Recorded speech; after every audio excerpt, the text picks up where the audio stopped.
Michael Carlin is here. It's a Money Monday. We're glad to have you back. He is with Wealth Management, ManageTheFunds.com. We're going to get people in the know because we're talking about something very different that a lot of people just don't think about. People aren't ready for the future, but we're going to make the future happen today. We're going to inform. Yes. The Jetsons are here, so technology and the evolution is definitely here. Right. And we can see that for sure because of the progression and how fast technology has changed everything. So let's go way back. Let's go back to the 1900s. I brought a picture. Hopefully we can call it up. Can we get these pictures up? Because we want people to really see what we're talking about here. See this? This is New York. This is Fifth Avenue in 1900s. Well, that's actually 1913. Yeah, because we have two pictures. There you go. That's the 1900s. Yeah. See that? Nothing but horses. Horses and buggies. One car. Lots of people walking around. Because a circle. car was expensive and it was sort of a novelty. People were like, what is this? Yes. What is this? Fast forward to the next picture, back to New York. 13 years later, all cars. So, number one, trying to illustrate.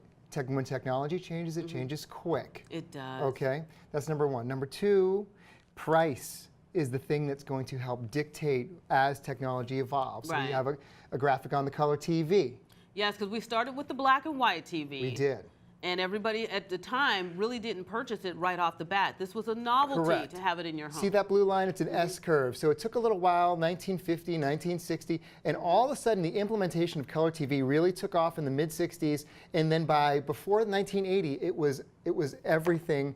The only TV people would buy, and that's because in yellow, the price came down. Right. So as price comes down, you look, black and white versus color. You're going to get color. Color all the time. It's a no-brainer. Right. So the same thing's happening with the future with electric vehicles.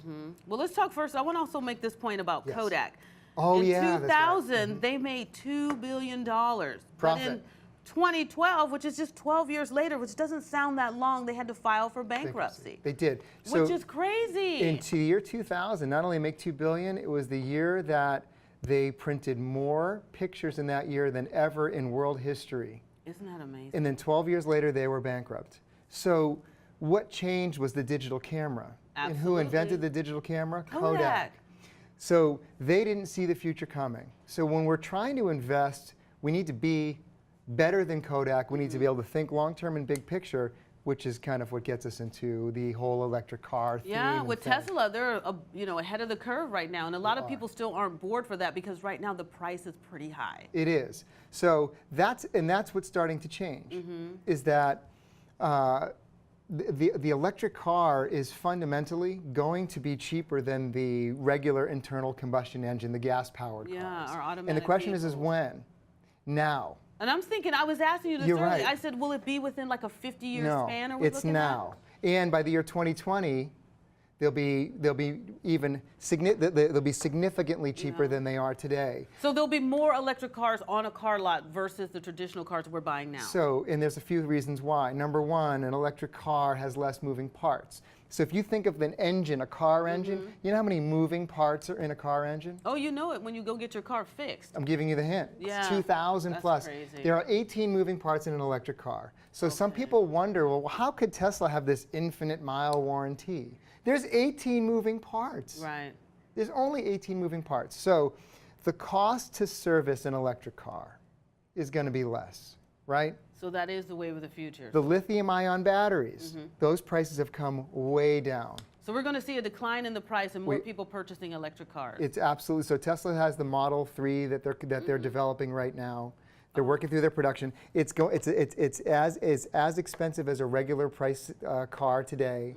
By 2020, it'll be less expensive. And then if it's a matter of, I could have an electric car with almost no maintenance versus an internal combustion engine with tons of maintenance.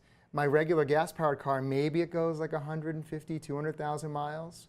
Your electric car goes 500,000 miles. Oh my gosh, Michael, he comes in with the best information, but it's just scary because the future is here. So you've got to make the investments in those kinds of things now. So that's basically, we're going to bring it back to investments, is that there's a whole bunch of companies that make batteries, that make the electronic components. It's not just Tesla that will profit big time as this change is coming. Because it's going to be broad scale. Right. So in the other words, technology's here. We got to keep up with it. Yes. It's going to get cheaper, and it's just our wave of the future. That's happening. ManageTheFunds.com if you'd like more information, and we'll have a link on our website, AZTV.com. More to come when we get back. It's so scary. I know, but it's